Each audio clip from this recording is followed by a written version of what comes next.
I spent 40 years building something out of nothing. No investors, no family inheritance. Just a pair of tired hands, a borrowed fryer, and the smell of onions in my clothes for 2 decades straight. Every square inch of those kitchens at LAX carries my fingerprints.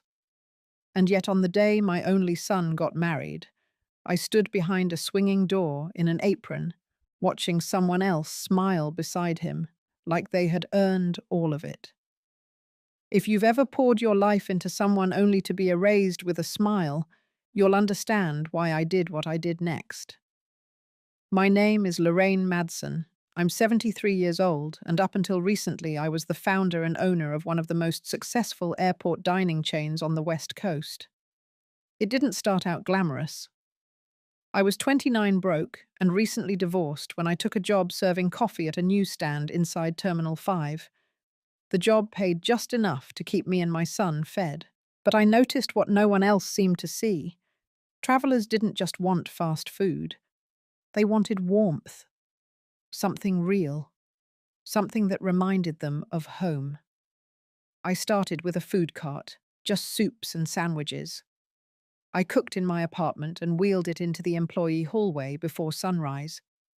Eventually, the terminal manager let me rent a proper corner. I named it after my grandmother Elise. It grew. One spot turned into 3, then 5. By the time I turned 60, I had a team of 80 employees across multiple terminals. We served fresh meals to thousands every day. But more than that, we became a place people trusted.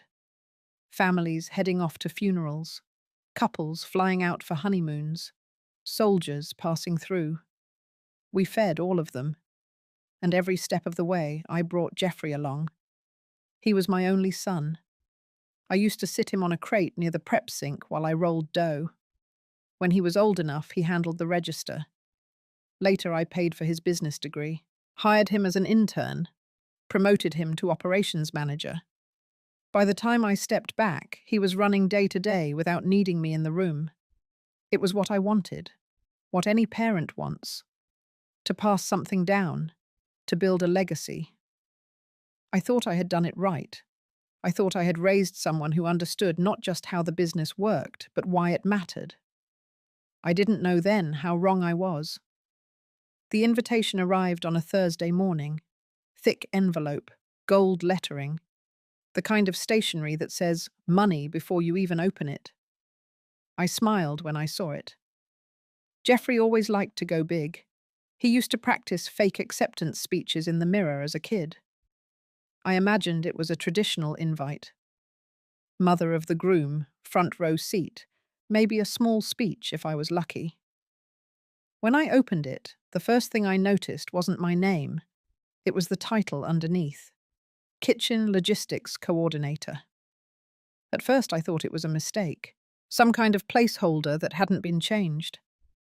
I flipped through the rest of the packet. Travel information, dress code, seating chart. There it was again in bold print, Lorraine Madsen, Kitchen Logistics Coordinator.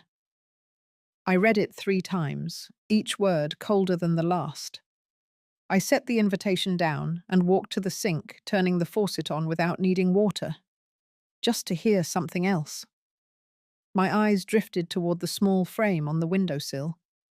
Me and Jeffrey, 10 years old, standing behind the Elise's counter with powdered sugar on our faces. That little boy had once told me I was his whole world, said he wanted to build restaurants with me forever. I picked up the envelope again, hoping for a note, a joke, a postscript. There was nothing. That evening, I checked my email. Darla had sent a mass message to all vendors and key staff, thanking them for their roles in the upcoming event. I was copied along with the catering crew and floral coordinators. Her words were gracious, formal. She referred to me once near the end as a vital support figure behind our event logistics. Support figure, not mother, not founder, just support. There was a photo attached, a preview from the engagement shoot, Jeffrey in a navy suit, Darla in a fitted ivory dress, standing in the middle of the tarmac like she owned the runway. She looked radiant, confident, The kind of woman who gets what she wants and makes no apologies for it. In the background, blurry but still visible, was the entrance to one of my original locations. The name had been partially cropped. It didn't say Elise's anymore. It said Darla's Table. I closed the email. That night, I sat at the kitchen table long after the lights were off. No anger, not yet. Just a quiet disbelief. A weight starting to settle in my chest. I wanted to believe there was a misunderstanding, a detail I had missed, a reason behind it all. But the truth had already started to whisper, and I wasn't ready to hear it yet. The morning of the wedding, the sky over Los Angeles was washed in that soft grey light that comes before the sun takes over. I arrived early, habit more than anything. I've never been late for a kitchen call in my life, even when it's a wedding, even when it's my own son's. The venue was sleek, a rooftop space overlooking the coastline, all white chairs and glass railings. The kind of place where everything smells like citrus and money. Staff bustled around with earpieces and clipboards. I carried a garment bag with the dress I had chosen weeks ago. Navy blue, pressed and simple, nothing flashy, just something dignified. I had worn it once before at a civic award dinner where Jeffrey accepted a small business honor in my name. A young woman with a clipboard and a headset greeted me near the service entrance. "Lorraine Madsen, right?" she asked, already flipping through a list. She didn't wait for my reply. "Here's your station assignment. We've set up a prep table behind the main line. Darla said you'd prefer to be hands-on." She handed me an apron. Black canvas. On the upper left corner, stitched in fine white thread, was my name. Not Mum, not founder, just Lorraine, like I was one of the catering staff. I stood there for a long second before nodding, took the apron, hung my dress on a low hook in the back kitchen, and tied the strings behind me like I had 1,000 times before. My hands moved on their own. Guests began to arrive. I caught glimpses of them through the swinging door, suits and pearls, laughter rolling through the courtyard. I recognized some of them. Old vendors, former partners, people who once shook my hand and called me a visionary. No one looked toward the kitchen. Mid-afternoon, Jeffrey stepped into the back hallway. He didn't come all the way in, just leaned through the door already in his tux, adjusting the cufflinks I bought him last Christmas. His eyes passed over me. He gave a quick smile, the kind you give to someone bringing out the hors d'oeuvres. Then he was gone again. No words, no thank you, not even a nod. An hour later, the ceremony began. I listened to it from the prep sink. Darla's voice carried louder than the rest. She sounded polished, practiced. She thanked everyone for being there, for supporting their journey. She named vendors, designers, mentors. She paused briefly before adding, "And of course to our kitchen logistics lead Lorraine, who made today's coordination seamless." Applause followed, not for a mother, not for a legacy, for a staff role. I didn't cry, not then. I just kept wiping down the cutting board, breathing in slow, steady rhythms like I had trained myself to do for years. It wasn't the work that hurt. I've always loved the work. It was being invisible in a room I helped build. A room where my son stood at the center and I wasn't even in the frame. And for the first time, I wondered if I ever really had been. By late afternoon, the kitchen had quieted into a rhythm. The appetizers were done, the main course lined up. I wiped my hands on the same apron that now felt less like a uniform and more like a curtain drawn between who I was and who I had become. I stayed in the back, moving quietly between prep trays and storage like a shadow. From where I stood, I could see a narrow sliver of the reception through the swinging door. Candles lit the edges of the patio. White string lights crossed overhead like stars that had come down for the occasion. Guests were smiling, drinks in hand, the kind of joy that floats when the music is just right and no one's watching the clock. Then Geoffrey stood to make a toast. He held his glass high, his other hand resting gently on Darla's lower back. His smile stretched wide as he addressed the crowd. He thanked the planning team, the vendors, the decorators. He even joked with the photographer who had apparently lost the lens cap twice that day. Laughter bubbled around the courtyard. But he never mentioned me. Not once. I leaned slightly forward to hear better. My hands stayed busy, peeling the corners of a napkin, the motion steady, like my mind needed something to keep it from breaking open. Then the photographer called out for the family photo. I stayed behind, assuming they meant Geoffrey's side, Darla's side, grandparents, siblings. But something tugged at me, and I stepped closer to the hallway, just enough to see them line up near the floral arch. Geoffrey's arm around Darla, her parents flanking one side, his old college friends behind. Even a few of my former business partners were there. But I was not. I looked around, wondering if someone had asked for me, if there had been a glance toward the kitchen. Nothing. Just then, someone opened the walk-in freezer. The door swung wide and a burst of light caught the reflection in the metal wall. It was the group photo frozen in the mirrored surface. A flash, smiles, all of them together. And in that reflection at the very edge was me, alone in the back, apron on, hands at my sides, watching. That moment stayed still inside me. I returned to my station, laid a clean towel over the prep area, and stood there as the music shifted into something soft and slow. A love song from years ago. One Geoffrey used to sing in the car when he was little, holding my hand at red lights, like it was the only thing keeping the world in place. Now there wasn't even room for me in a photograph. I wasn't hurt by the lack of thanks or even the title. What broke me was that he never thought to look for me in the room, that I had become invisible not by accident, but by design. And somehow I had allowed it. The morning after the wedding, I sat at my kitchen table in silence. The air still smelled faintly of lemon oil and roasted rosemary from the leftover trays I had brought home. I hadn't slept. My body ached in places that weren't physical. I reached for my laptop, not out of habit, but out of something else. A quiet itch. I logged into the dashboard I hadn't touched in weeks. When I handed daily operations to Geoffrey, I told myself it was time, that I had earned rest, that trusting him was part of letting go. Now I wasn't so sure. The interface opened slowly, same password I'd used for years. My name still hovered on the corner of the screen. Founder. I clicked into the financials expecting a routine scan. What I found instead stopped me cold. A new expense category had been added. Legacy transition. Under it, a string of transfers had been processed in the last 2 months. Consulting fees, contract restructuring, rebranding materials. I opened the attached documents, all signed by Geoffrey. None of them had my signature. Not a single one required my approval.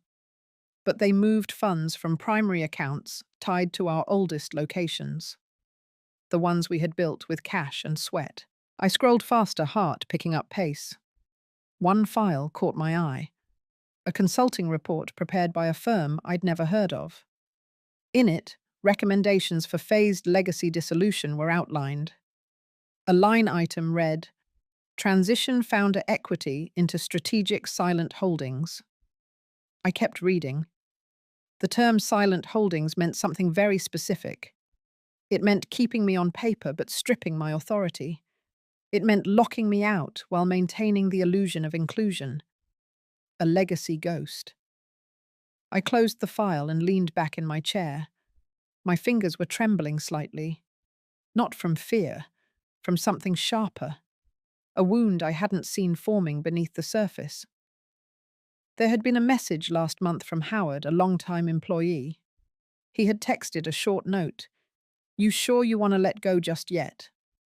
I had brushed it off, told myself he was being sentimental. Now I understood. The plan hadn't been spontaneous. It was structured, timed, signed.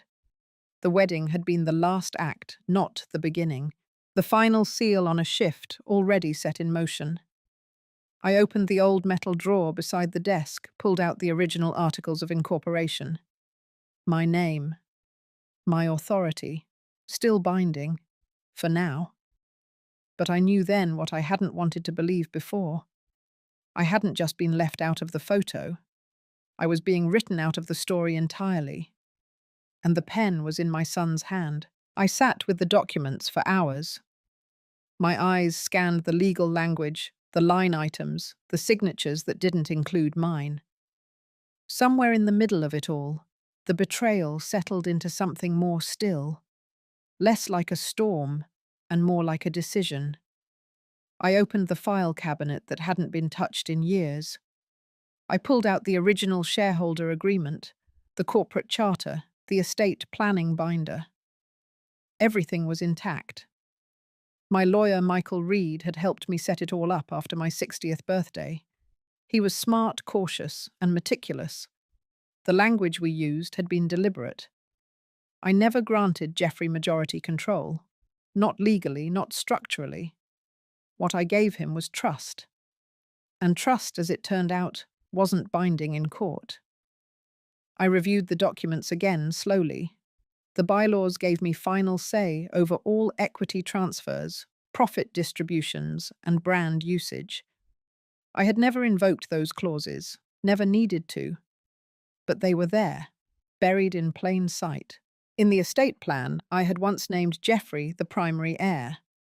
He was listed to inherit the company's shares, real estate holdings, intellectual property, and the 3 retirement accounts I had built steadily over 4 decades. His name was on everything. That evening, I changed it. I called Michael and requested a full amendment package. He didn't ask questions, just said, "Give me 24 hours." While I waited, I drafted a new beneficiary letter and outlined my intentions. The assets wouldn't disappear. They would be redirected. Instead of passing to Jeffrey, everything would transfer into a non-profit trust.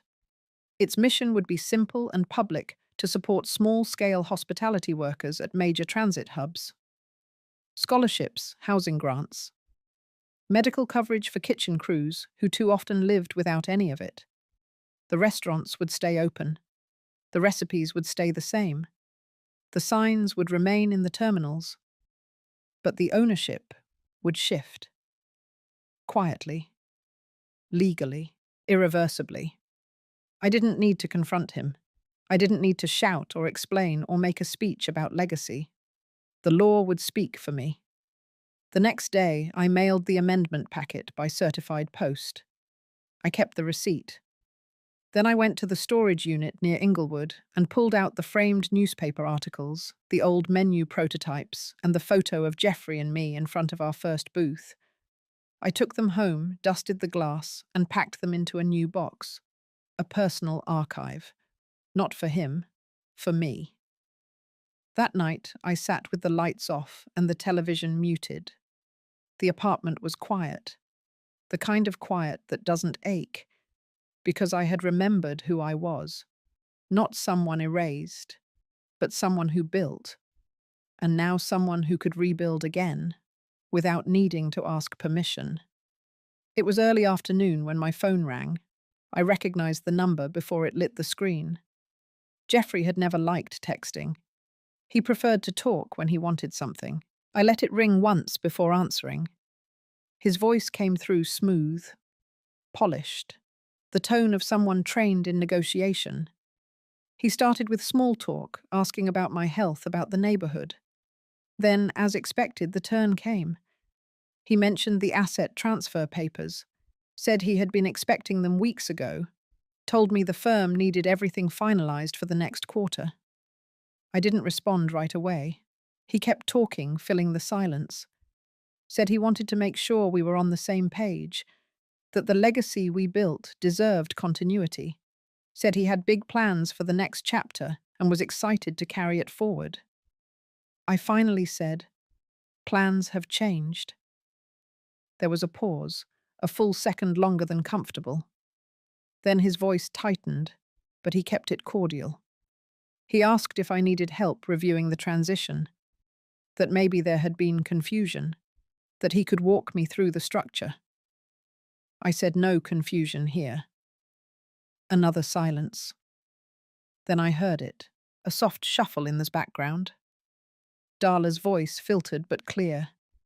She asked him if I was calling to check on kitchen schedules, said she was short a sous chef for a corporate tasting next week. Maybe I wanted the slot. Jeffrey didn't mute fast enough. He apologized, said things were hectic. But the tone had shifted. The warmth cracked at the edges. He sounded more like a manager trying to recover a deal than a son speaking to his mother. I told him I wouldn't be attending any more meetings, that my role had concluded. He hesitated, then asked what that meant. I didn't answer. Instead, I wished him good luck and hung up. I stared at the phone in my lap for a while. Not angry, not shaken, just clearer. That call confirmed what I already knew. Darla wasn't just the bride. She was part of the blueprint. The language in the restructuring, the vendor realignments, even the way the public brand had softened into something glossier. It had her fingerprints. She wasn't loud or rude or careless. She was calculated, smooth, the kind of smart that gets what it wants by smiling while the ink dries. And Jeffrey had chosen her methods. Not accidentally, not reluctantly. He had welcomed them. I stood up and walked to the window. Outside, traffic hummed down Sepulveda like always. Planes took off in the distance, one every 90 seconds. Life moved on, indifferent. But inside, I was no longer waiting. The truth was out in the open now. I didn't need confrontation. I had already made the only call that mattered. And it wasn't the one on the phone. The knock on the door came just after 10 in the morning. I hadn't been expecting anyone, but the rhythm of it was familiar. 3 short, then 1 long. I opened the door and there stood Howard, holding a paper bag in one hand and a small framed photo in the other. He looked older than I remembered. His hair was almost entirely grey now, and the deep lines around his mouth had settled like permanent creases. But his eyes were the same, sharp, warm, present. I stepped aside and let him in. He didn't say much at first, just placed the photo on the table and the bag beside it. Inside was a cinnamon loaf from a bakery in Westchester we used to stop by on Thursdays when inventory ran long. That memory hit me harder than I expected. We sat in the kitchen, no need for pleasantries. Howard was one of the first hires I ever made. Back in the early 90s, before we even had uniforms. He had worked through every level. Dishwasher line, cook shift, lead trainer. He stayed even when others left for better pay. Loyalty was his default. He pointed to the photo. It was an old staff picture taken in front of our second terminal spot. Everyone wore mismatched hats and crooked smiles. My handwriting on the back read Elise's Crew, March 1995. Howard said the photo had been tucked away in the break room cabinet, left behind during the recent renovations. I asked how things were. He hesitated, then told me straight. The staff had been dwindling, long-timers were being pushed out quietly, schedules were shifted, roles restructured, new hires came in with different contracts, less pay, no benefits. Morale was low. Darla had introduced a new management model. Efficiency was the word on every memo. Human connection had vanished from the floor. He looked at me, not with judgment, but with that quiet weight old friends carry when truth needs saying. They miss you, he said, not just your presence, your way of doing things. I sat with that, not out of pride, but out of recognition. This wasn't just about ownership or names on papers. It was about the culture we had built, the families who had counted on us, The holiday shifts we covered for each other, the birthday cakes in the break room, the kid who grew up visiting his dad at work, now old enough to apply for a job himself. That was the legacy I had almost let slip away. I asked Howard to help me gather some information, staff names, stories, what people needed now, not to build something new, but to restore what had been quietly dismantled. He nodded without asking for details. Before leaving, he said one more thing. You built something with heart. It still beats. Just needs someone to hear it again. After he left, I looked at the photo one more time, not for nostalgia, but as a reminder. What we had was never about profits. It was about people, and they were still worth fighting for. I chose the venue carefully, a quiet restaurant tucked between two terminal access roads near LAX, one of the earliest spots we partnered with. It had been renovated over the years, but the bones remained the same. Exposed brick, low lighting, a faint scent of coffee and old wood. Familiar. Grounded. I sent the invitation in plain white envelopes. No logo, no hint of agenda. Just a handwritten note. Dinner to honor 40 years of service. Join me. Lorraine. They arrived 5 minutes early. Jeffrey in a slate grey suit, Darla in cream silk with gold earrings that caught the light. She wore the expression of someone expecting good news. He looked composed, the kind of calm that comes from thinking you're in control. I stood to greet them, offered a polite nod. No hugs, no warmth, just presence. We sat at a small table near the window. I had asked the staff to keep it quiet, no fuss. We ordered quickly the kind of dishes we used to taste test together. Jeffrey made small talk about expansion plans, upcoming conferences, a new line of seasonal menus. Darla chimed in, speaking of potential partnerships, branding efforts, and how they envisioned the next decade. I let them speak. When the plates arrived, I waited, let the silence settle just enough. Then I unfolded a single page from my bag and placed it on the table. It was the charter for the new non-profit trust. Their names weren't on it. The restaurants, the accounts, the intellectual property, all of it had been reassigned. Not to them, to the trust. A structure built to preserve the legacy and support the people who carried it forward. Staff would remain employed, benefits would be expanded, and profits would be redirected into community development and scholarships for children of hospitality workers. Jeffrey stared at the paper, blinking slowly. Darla went pale, her fork frozen halfway to her plate. I spoke clearly, not with anger, but finality. This was never about punishment. It was about restoration, about protecting what mattered when others forgot. Jeffrey leaned back, lips parting like he might object, but nothing came out. Darla placed her napkin on the table with careful precision, her posture still perfect, but her eyes narrowed. I continued. This trust will ensure that what we built stays rooted in the values that began it. Names change, control shifts. But meaning doesn't have to disappear. Neither of them touched their food. The server came by, unsure whether to interrupt. I smiled gently and asked for the check. Jeffrey cleared his throat, tried to say something about misunderstanding, about being left out of the decision. I looked at him not with resentment, but clarity. I didn't leave you out. You walked away long before the paperwork ever caught up. And now it was just catching up, quietly, legally, irrevocably. The dinner ended without dessert. The silence after the dinner lingered longer than I expected. Days passed. No calls, no emails, no follow-ups from lawyers or intermediaries, just stillness. Like the moment after a plane takes off and the cabin steadies. I didn't go looking for reactions. I had said what needed saying, made decisions that no longer needed defense. But that quiet carried weight, the kind you feel in your chest before it reaches your ears. Then one afternoon, Jeffrey showed up at my door. No warning, just a knock. No rhythm, no old code, just firm and singular. I opened it. He stood there with both hands in his pockets, not in a suit this time, but in an old college sweatshirt. His shoulders rounded a bit, like the years had caught up to him in just a few days. He asked if we could talk. I nodded and stepped aside.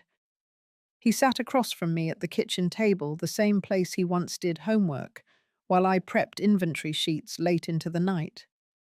He looked around, almost surprised the place hadn't changed. Maybe he expected to see bitterness in the decor. I had nothing to prove. He spoke first. Said he didn't mean for things to go that way. Said Darla had ideas and he let them steer too much. That he thought I was ready to step back. That he thought I didn't want to be involved anymore. That maybe he'd misunderstood what legacy meant to me. I listened. Not to forgive, but to understand the story he was telling himself. He said he didn't know how to fix it. I looked at him. Really looked. And in that moment, I didn't see the executive. I didn't even see the little boy who used to fall asleep in the back of the walk-in freezer on long shifts. I saw a man who had built a version of himself that didn't include the parts of me that mattered. I told him the trust wasn't about revenge. It was about remembering who we were before ambition made things complicated, about protecting the people who helped us get here, about making sure the story stayed honest. He nodded. His eyes didn't meet mine. Then he stood. No hug, no grand apology, just a pause at the door. As he left, I said one more thing. You used to hold my hand at the end of the night, no matter how tired we were, no matter how messy the day had been. You always reached for it. That mattered to me. He paused, his back still turned, then walked away. I closed the door gently. There was grief in that moment. Not the loud kind, the quiet kind. The grief of letting go of the version of someone you once believed in. Not out of anger, but clarity. Some people grow apart from who they were meant to become. And some of us have to accept that even when it comes with silence. It was the kind of morning where the light barely moved through the curtains. Still and grey, like the sky had forgotten what colour was. I sat at my desk with a cup of weak coffee and an old legal pad I had saved for years, the kind with faint blue lines and the smell of dust and ink. I opened the top drawer and pulled out a folder I hadn't touched in nearly a decade. Inside were papers I'd written back when I first drew up the estate plan, full of crossed-out names, margin notes and arrows that had changed direction more than once. There were drafts of letters too, one to Jeffrey, one to the team, one to myself. I unfolded the one addressed to me. It was written in a firmer hand, from a time when I thought legacy meant making sure my son never struggled. Back then, I believed success was something you passed down in neat packages. A name on a building, a signature on a check, a seat at the table. But now I knew better. Legacy wasn't about blood or inheritance. It was about how you used your power to hold space for others, to give more than you took, to leave something behind that helped people breathe easier. So I took out a fresh page and began writing again. This time I wrote slowly with care. I wrote to the people who had stood in my kitchen on Christmas morning when the ovens broke down, to the ones who covered shifts when someone's child got sick, to the ones who showed up early, stayed late, and treated each other like family. I named them. I wrote that the remaining assets in my name, the pension fund, the last real estate deed, the personal accounts would be divided among them, structured legally, cleanly, fairly, not for show, but because they earned it. I wasn't choosing them over Jeffrey. I was choosing what felt right. These were people who didn't just build my business. They carried it through holidays, deaths, layoffs, recessions. They were never going to make headlines, but they mattered more than anyone ever gave them credit for. I folded the letter and placed it in a new envelope, sealed it, and labeled the outside in pen final. Then I slid it into the same drawer. I didn't feel sadness, just a quiet sort of peace. There's a difference between letting go and giving up. I had done the first. And for the first time in a long while, I felt the ground steady beneath me. Not because someone gave me permission, but because I finally remembered that I never needed it. The airport felt different than it used to. Not louder or busier, just changed. The kind of change that comes when time smooths out the corners of places once sharp with memory. I walked through Terminal 6, slowly taking in the polished tile floors and the hum of rolling luggage. I hadn't been here in months, not since everything shifted. It used to be that every step I took through this place was layered with responsibility. Orders to approve, staff to greet, problems to solve. Now I was just a woman with nowhere to be. And somehow that felt like freedom. I passed Gate 61, where our first small cafe had once stood. It was now a larger space, open-air seating, newer branding. But near the corner, tucked behind a row of plants, I saw something that made me stop. A young employee, maybe in her 20s, was on a step stool reaching up to hang a framed sign. I couldn't see the full design from where I stood, but I caught the last few words as she adjusted it into place. Madson's Kitchen established, 1991. She turned, slightly noticed me watching, and smiled. "You're Mrs. Lorraine, right?" I nodded, my throat tight. "We just got the original logo back from storage. We thought it deserved to go up again." She went back to her work without another word, and I kept walking. The glass doors at the end of the concourse opened automatically. The wind outside was cool, just strong enough to lift a loose strand of hair from my forehead. I paused for a moment at the edge of the curb, watching a plane ascend in the distance. No one was clapping. No one was watching. But I knew. That name on the wall wasn't just about me. It was about everyone who stayed, everyone who gave something real. I didn't need to own anything to know I had left something behind. I adjusted my coat, stepped off the curb, and disappeared into the crowd. And that was enough. If you've ever had to walk away to protect your peace, I hope this story reminded you that dignity doesn't need an audience. Sometimes the most powerful choices are made in silence. If this touched something in you, take a deep breath and hold on to it. You're not alone. Let me know what moment in the story stayed with you the most. Thank you for listening.